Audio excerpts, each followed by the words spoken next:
Bismillahirrahmanirrahim. Assalamualaikum warahmatullahi wabarakatuh. Perkenalkan, nama saya Apriani dari kelas biologi C semester 6. Pada kesempatan kali ini, saya akan mencoba mempresentasikan hasil analisis jurnal mengenai wilayah kajian evaluasi yang membahas tentang pengembangan tes dan non-tes, mata kuliah inovasi pembelajaran yang diampu oleh Ibu dosen Indah Rizky Anugrah MPD. Baik, sebelum kita membahas satu persatu hasil analisis jurnal, alangkah baiknya kita mengetahui terlebih dahulu apa itu evaluasi beserta prinsipnya. Nah, evaluasi merupakan serapan dari bahasa Inggris, yaitu evaluation, yang artinya sebagai penaksiran atau penilaian. Nah, menurut Nur Kancana menyatakan bahwa evaluasi adalah kegiatan yang dilakukan berkenaan dengan proses untuk menentukan nilai dari suatu hal. Adapun prinsip dari evaluasi yaitu yang pertama, kontinuitas, yang kedua, komprehensi, yang ketiga, kooperatif, yang keempat, objektif, dan yang terakhir, praktis. Nah, selanjutnya yaitu ada pengertian teknik tes dan non-tes. Teknik tes menurut Dr. Amir Dayan Indrakusuma dalam bukunya yang berjudul Evaluasi Pendidikan mengatakan bahwa tes adalah suatu alat atau prosedur yang sistematis dan objektif untuk memperoleh data-data atau keterangan yang diinginkan tentang seseorang dengan cara yang boleh dikatakan tepat dan cepat. Selanjutnya yaitu teknik non-tes, yaitu teknik yang dapat digunakan sebagai suatu kritikan terhadap kelemahan yang ada pada teknik tes. Dengan teknik non-tes ini, maka evaluasi dilakukan dengan tanpa menguji peserta didik, melainkan dengan cara observasi, wawancara, dan lain-lain. Oke, baiklah, kita bahas satu persatu hasil analisis jurnalnya. Jurnal yang pertama yaitu mengenai pengembangan model pembelajaran cerdas berbasis teori multiple intelligence pada pembelajaran IPA dari Jurnal Kependidikan Penelitian Inovasi Pembelajaran yang ditulis oleh Atik Winarti, Leni Yunita, dan Muhammad Nur. Nah, adapun latar belakangnya yaitu penelitian ini bertujuan untuk mengembangkan model pembelajaran cerdas berbasis teori multiple intelligence. Kevalidan model ini dinilai oleh 5 validator, sedangkan keefektifannya model ini dilihat dari perkembangan multiple intelligence. Adapun metode yang digunakan yaitu menggunakan model pembelajaran desain pengembangan PLOM.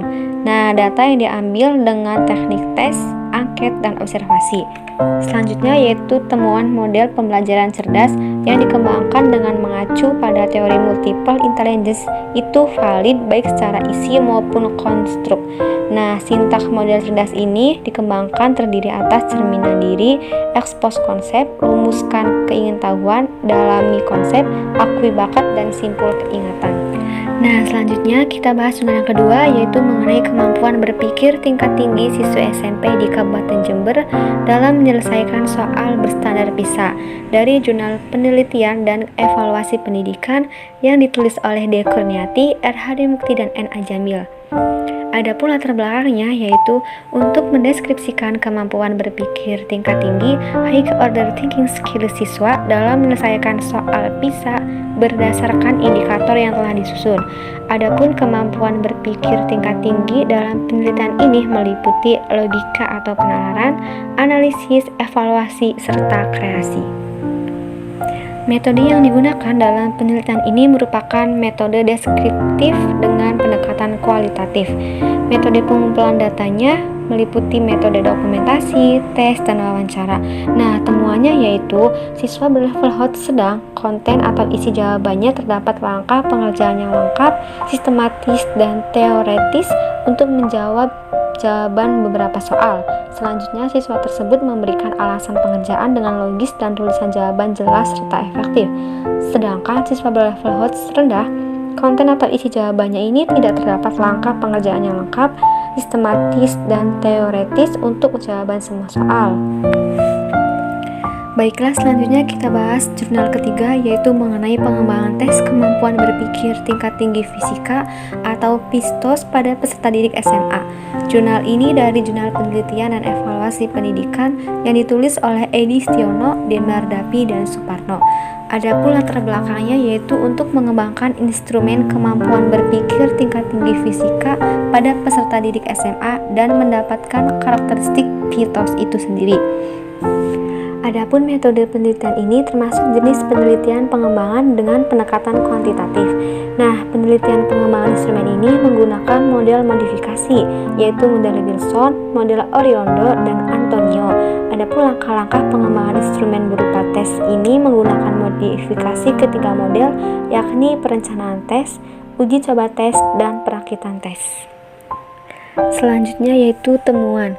Instrumen PITOS dikembangkan dalam bentuk pilihan ganda beralasan pada kemampuan menganalisis, mengevaluasi, serta instrumen PITOS telah memenuhi validitas isi dengan expert judgment dan telah mendapatkan bukti empiris validitas construct fit pada partial credit model atau PCM.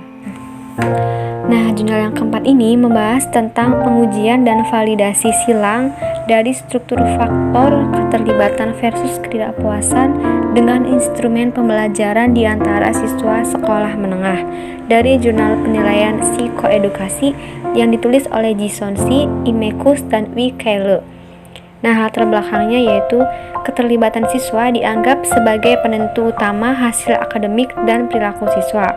Secara luas, itu adalah kualitas hubungan atau keterlibatan siswa dengan upaya sekolah dan karena adanya orang-orang, kegiatan, tujuan, nilai, dan tempat yang menyusunnya. Metodenya menggunakan pengembangan pelaksanaan pembelajaran berbasis proyek, kemudian data diperoleh dari hasil survei. Nah, hasil temuannya yaitu hasil analitik faktor mendukung model 3 faktor alternatif dari solusi 4 faktor skala yang dilaporkan sebelumnya. Validasi silang ini didasarkan pada penggunaan analisis faktor konfirmasi multisampel yang mendukung invarian faktorial yang ketat dari parameter model pengukuran skala, misalnya pemuatan faktor di seluruh sampel. Jurnal yang kelima yaitu membahas tentang validasi skor dari ukuran efikasi guru menuju standar selaras classroom assessment dari pendidikan dan pengukuran psikolog yang ditulis oleh Edward W., Wolfe, Stephen G., Vigor Dennis, dan W. Jarvinen. Latar belakangnya yaitu hambatan penting dalam membantu guru dalam upaya untuk menciptakan penilaian kelas yang selaras dengan standar adalah menciptakan perasaan nyaman dan percaya diri pada guru saat mereka mempelajari keterampilan yang relevan. Metode yang digunakan adalah analisis TAIS, di mana analisis yang dirangkum di sini mendukung penggunaan TAIS untuk tujuan membedakan antara tingkat efektivitas penilaian pada guru. Nah, selanjutnya yaitu temuan. Studi ini memberikan bukti untuk mendukung validitas ukuran dari TAIS untuk membedakan antara guru yang menunjukkan berbagai tingkat kemanjuran terkait penyelarasan penilaian kelas dengan menggunakan standar pembelajaran classroom. Nah, selanjutnya yaitu keterkaitan antara 5 artikel atau jurnal yang telah dibahas. Menurut saya, pada penelitian ini dapat diketahui adanya keterkaitan antara kemampuan kreasi dengan kemampuan analisis dan evaluasi. Kemampuan kreasi ini tidak akan mampu berdiri sendiri, dalam artian kemampuan kreasi ini dipengaruhi kemampuan analisis dan evaluasi baik siswa ataupun guru dengan metode yang digunakan berupa tes maupun non-tes. Jadi kesimpulan dari beberapa uraian di atas dapat diketahui bahwa untuk memperoleh data-data atau informasi yang valid dan reliable nampaknya tidak bisa dilakukan dengan teknik tes saja, akan tetapi juga harus dengan teknik non-tes. Untuk mengetahui hasil belajar peserta didik berupa pengetahuannya bersifat teori bisa dilakukan dengan teknik tes, sedangkan untuk mengetahui sikap dan perkembangan psikologi peserta didik, seorang evaluator harus menggunakan teknik non-tes. Hal ini dimaksudkan agar data yang akan didapatkan bisa lebih teruji kebenarannya dan dapat dipertanggungjawabkan. Sekian presentasi dari saya, kurang lebihnya mohon maaf. Wabillahi taufiq wal hidayah. Wassalamualaikum warahmatullahi wabarakatuh.